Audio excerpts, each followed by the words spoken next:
Safe access to me means a better chance for survival. My name is Grisolia, and I lost my 23-year-old son to epilepsy back in 2016. He started having seizures when he was about 9 years old, and they couldn't find any cause for it, so we opted for no medication at that time. But as he got older and they continued, he started to drive, and of course he wanted to have the problem go away. So he came to me and decided he wanted to see another doctor and see about medication. So we went through the whole testing process again, and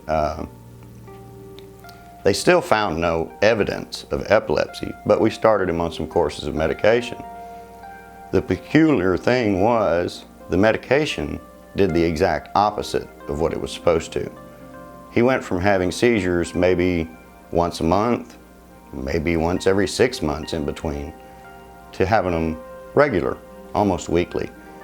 And so they changed medication. It continued to get worse, and this cycle just continued.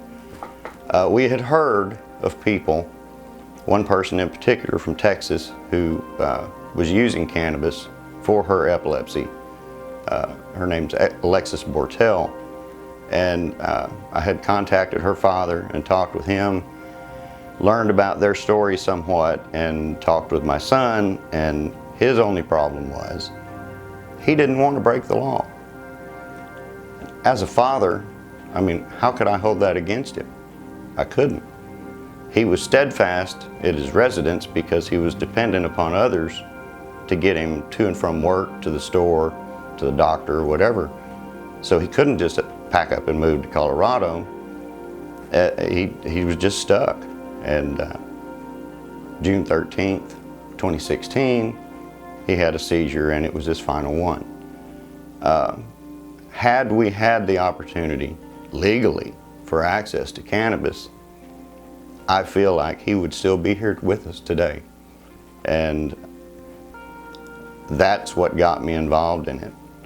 You know, after he passed away, I sat down at my computer the day of his funeral, and the very first thing I found was a clinical trial that was conducted in the United States of America that was successful using cannabis extracts for epilepsy in 1947.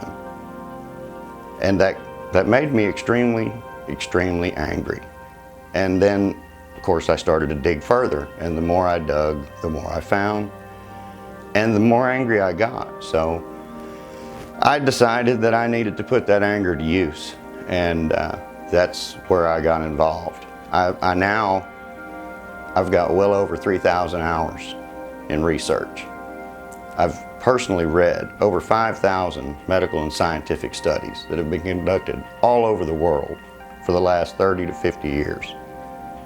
Hundreds of clinical trials that are having great successes using cannabis as medicine. The truth is irrefutable. It's time that we give this plant to everyone to access for medicine. That means we should be able to grow it in our garden just like we do vegetables. We should be able to go to a dispensary and purchase it, all based on the recommendation of our discussions with our physicians, not our lawmakers. Thank you.